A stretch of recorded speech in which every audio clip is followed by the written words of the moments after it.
India imestaafisha ndege zake za mwisho aina ya Mikoyan MiG-21 baada ya zaidi ya miaka 60 ya matumizi. Takriban ndege 850 za MiG-21 za aina mbalimbali zilitumika katika jeshi la anga la India. Kati ya hizo, karibu 600 zilitengenezwa ndani ya nchi na kampuni ya Hindustan Aeronautics Limited. Toleo la mwisho kutumika ilikuwa MiG-21 base, pia linalojulikana kama Bison. Ndege 6 za mwisho zilizo katika huduma zilishiriki katika sherehe ya kuaga iliyoandaliwa huko Chandigarh Septemba 26, iliyojumuisha maonyesho ya kuruka angani ya MiG-21 pamoja na ndege itakayochukua nafasi yake rasmi, ndege ya kivita ya HAL Tejas iliyotengenezwa nchini India.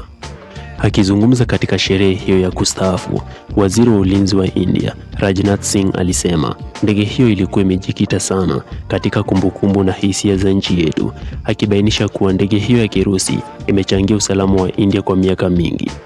Kwenye kila operesheni ya kihistoria, MiG-21 ilibeba bendera ya India kwa heshima. Mchango wake haujawahi kuwa wa tukio au vita moja tu, imekuwa nguzo ya nguvu ya anga ya India kwa miongo kadhaa, Singh aliongeza.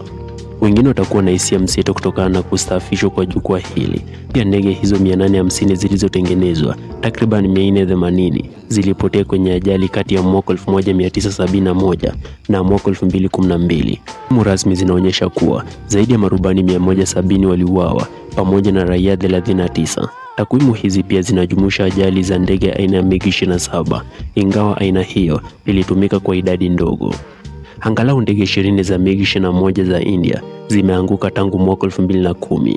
India ilikuwa mojawapo ya nchi za mwisho kuendelea kutumia MiG-21. Aina hii sasa imeondolewa katika huduma ya majeshi yote ya anga barani Ulaya. Baadhi ya MiG-21 bado zinatumika katika majeshi ya anga ya baadhi ya nchi za Afrika pamoja na vikosi vya anga vya Cuba na Korea Kaskazini.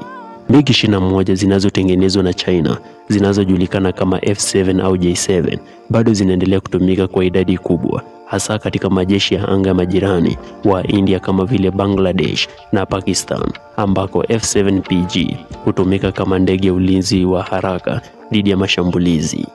Hindustan Aeronautics Limited sasa inatengeneza toleo la Tejas Mk1 Alpha. Inapaswa kuwasilisha ndege 180 kwa jeshi la anga la India, ikijumuisha 97 zilizoagizwa rasmi Septemba 25.